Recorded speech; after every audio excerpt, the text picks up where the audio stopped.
Exposiciones universales. Índice. Introducción. Lo que debes saber sobre las exposiciones universales. Exposiciones de Londres 51 y París 89. Lo que sucedió en estas exposiciones a nivel internacional. Exposiciones de Sevilla del 29 y Barcelona del 29. Lo más importante de estas exposiciones más cercanas a nuestra localización. Y por último, la más importante desde nuestro punto de vista, la exposición de Sevilla del 92. Introducción. La Exposición Universal es el nombre genérico de varias exposiciones de gran envergadura celebradas por todo el mundo desde la segunda mitad del siglo XIX. La organización que se ocupa oficialmente de nombrar las ciudades organizadoras de este tipo de eventos es la Oficina Internacional de Exposiciones. En estas exhibiciones se mostraban los grandes avances de la invención tecnológica. Origen. Las exposiciones universales se originaron en la tradición francesa de exposiciones nacionales, una tradición que culminó con la Exposición Industrial Francesa de 1844, celebrada en París. Pronto fueron seguidas por otras ferias por Europa. Influyeron muchísimo en el desarrollo de varios aspectos de la sociedad, incluyendo la educación artística y de diseño, el comercio, las relaciones internacionales y el turismo. Las exposiciones universales se celebran cada 5 años y duraban unos 6 meses abiertas.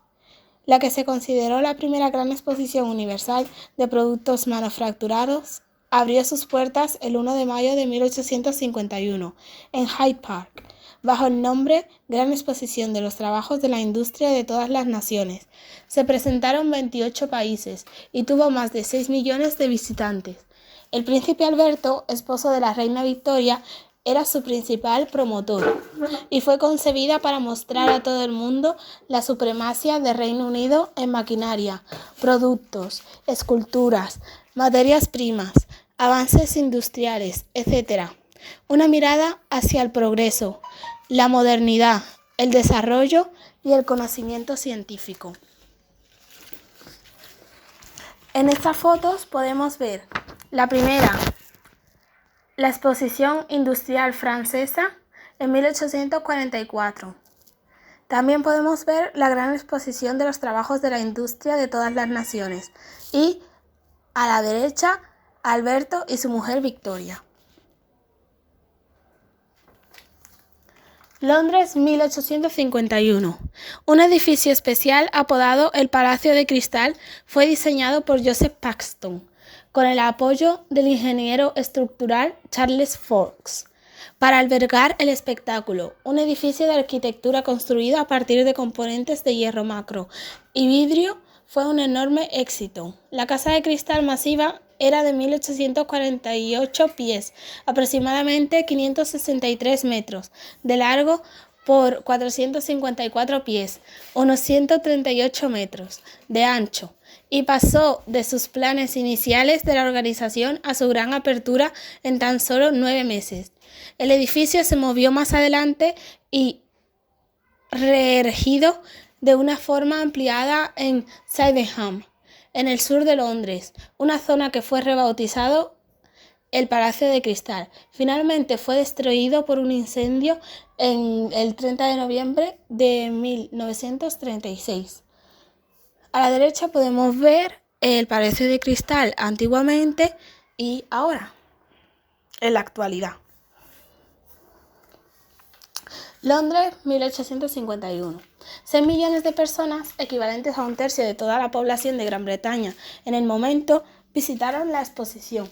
La gran exposición se utilizó para fundar la Victoria and Albert Museum, el Museo de la Ciencia y el Museo de Historia Natural, y todos fueron construidos en la zona situada al sur de la exposición, apodado Albertrópolis, junto con el Instituto Imperial. Los restantes se utiliza para establecer la confianza educativa, para proporcionar subvenciones y becas de investigación industrial continua, haciéndolo hoy en día.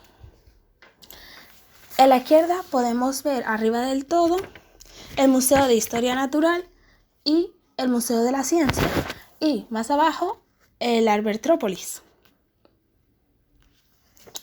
Seguimos con Londres 1851. La exposición causó controversia en el momento. Algunos conservadores temían que la masa de visitantes podría convertirse en una turba revolucionaria, mientras que los radicales, tales como Karl Marx, vio la exposición como un emblema del capitalismo y el fetichismo de la mercancía. En los tiempos modernos, la gran exposición se convirtió en un símbolo de la época victoriana, y su catálogo de espesor ilustrado con grabados de acero es una fuente primaria para el diseño de la alta época victoriana.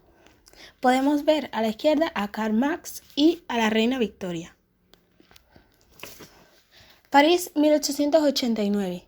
La Exposición Universal de París, como el nombre indica, tuvo lugar en París, Francia, del 6 de mayo del 31 al 31 de octubre de 1889. Fue celebrada en el centenario de la toma de la Bastilla, un acontecimiento tradicionalmente considerado como el símbolo del comienzo de la Revolución Francesa. Esta exposición marcó un momento culminante que da cierre a lo largo de un periodo. Muchas concesiones de la construcción y nuevos adelantos de la industria se unieron para darle a la exposición una radiante brillantez y una enorme influencia. El símbolo principal de la Exposición Universal fue la Torre Eiffel, completada en 1889, y que servía de arco de entrada a la feria. Se podía decir que los desarrollos desde la primera Exposición Universal hasta esta se ven culminados en la Galería de Máquinas de 1889, Palacio de Máquinas. El proceso entre la exposición de 1878 y 1889 fue tan grande que los visitantes llegaban a sentirse sobrecogidos por la atrevida construcción de la Galería de Máquinas y de la Torre Eiffel. Estos edificios alcanzaron un nivel que no ha sido superado. La exposición cubrió un área total de 96 hectáreas, incluyendo el campo de Marte, el Tocadero, la estación de Orsay, una parte del Sena y la explanada de los Inválidos.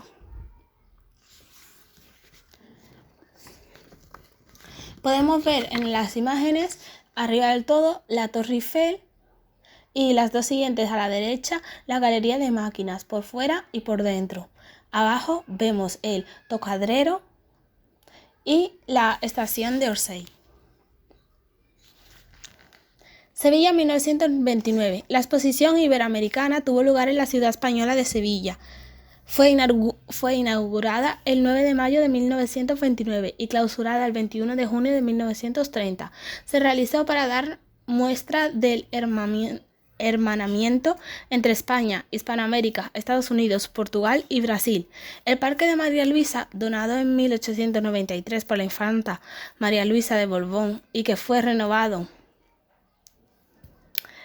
por el ingeniero francés Jean-Claude Nicolas Forestier, conservador del bosque de Boulogne, París, le dio un toque romántico, inspirado en los jardines del Generalife, la Alhambra y los Reales Alcázares de Sevilla. En el parque se abrieron las plazas de España y de América.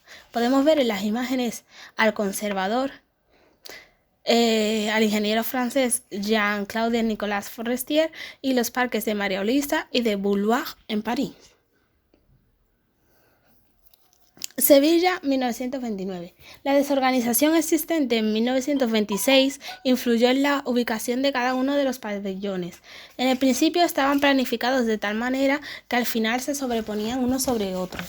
Los principales legados arquitectónicos de la exposición fueron el conjunto de pabellones en torno a la Plaza de América, que se elaboró en 1913, una obra original de Aníbal González y que agrupaba y ordenaba 3 edificios en el entorno del Parque María Luisa, formados por el denominado Pabellón Mudéjar, actualmente Museo de Artes y Costumbres Populares, el Pabellón de las Bellas Artes, actualmente Museo Arqueológico, y el Pabellón Real. En 1914, también Aníbal Cortés elabora el proyecto más ambicioso de toda la exposición, constituido por la Plaza de España, que comprendía el Gran Palacio y la plaza que lo rodea. Su ejecución se prolongó hasta 1928, siendo inaugurada en 1929. En las imágenes podemos ver que la más grande representa el Museo de Artes. Después, arriba a la derecha, el Pabellón Mudéjar y abajo a la derecha, el Pabellón Real. Los países más destacados fueron Argentina, Brasil, Chile, Colombia, Cuba, Estados Unidos, Marruecos, México, Perú, Portugal, Uruguay, las regiones españolas y las provincias andaluzas, incluida Huelva, que al principio no estaba de acuerdo con que fuera Sevilla la sede de la cita.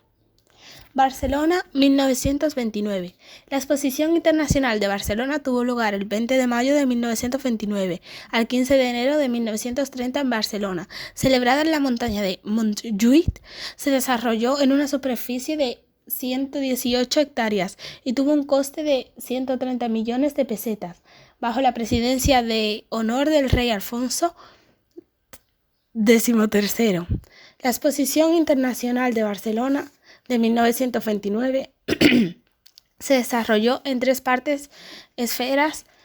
grandes esferas temáticas: industria, arte y deporte. La primera de estas áreas buscó realzar la industria española a nivel nacional e internacional, consiguiendo ayudar a la reactivación e impulso de la producción industrial. El segundo de los núcleos en los que se centró la exposición fue el fomento del arte y la cultura tradicional española.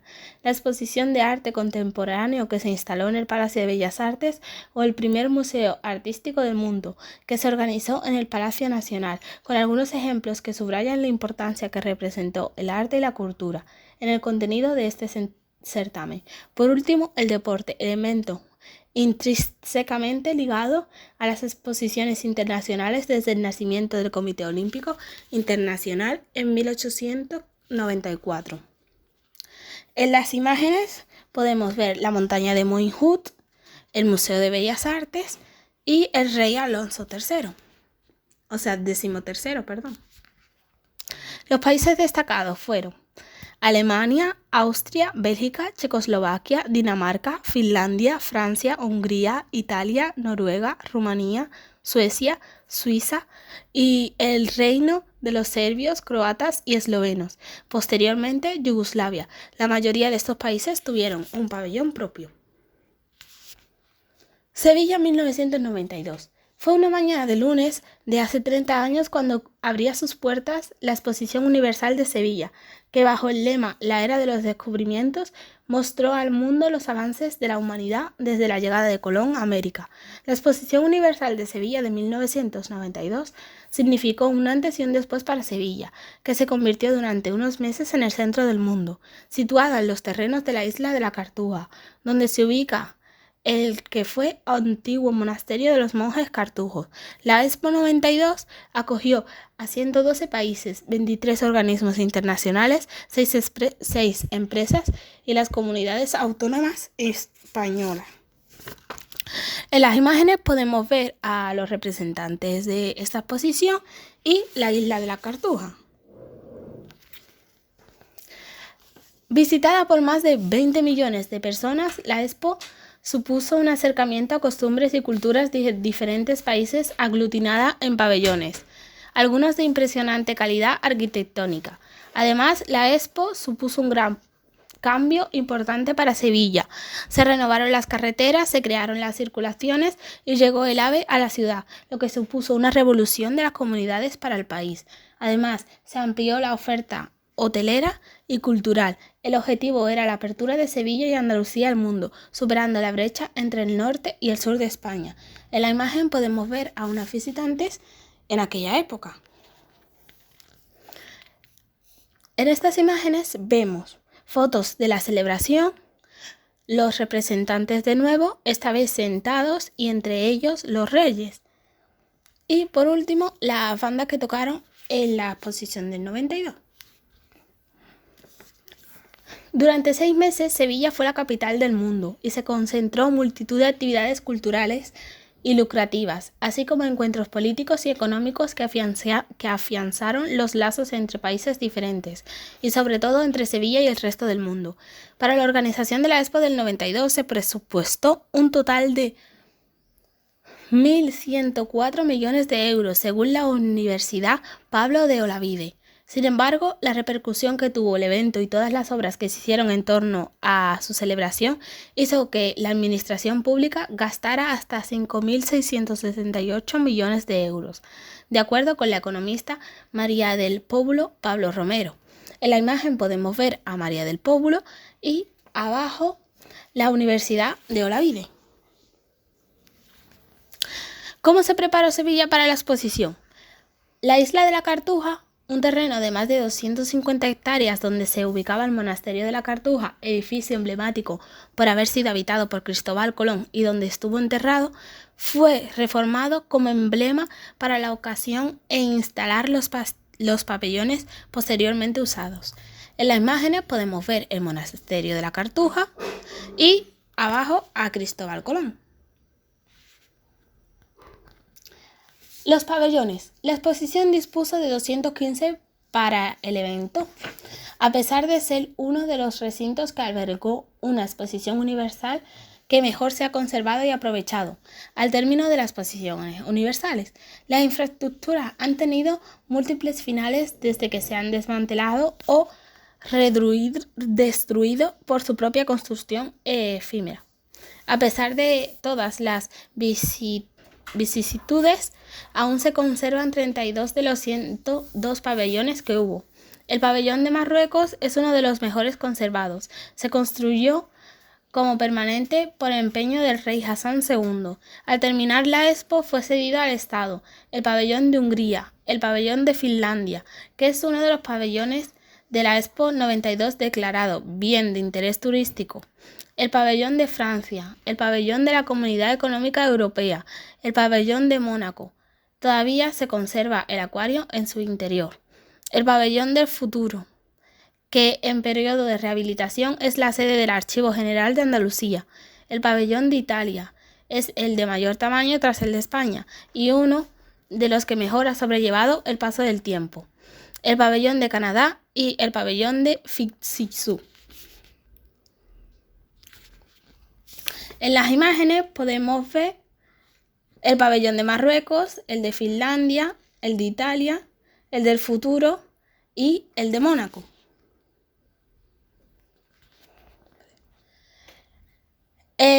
Podemos ver en estas imágenes algunas portadas que fueron en tendencia en los periódicos tras la exposición. Hasta aquí ha llegado este precioso trabajo, espero que te haya gustado y hayas aprendido más acerca de las exposiciones universales.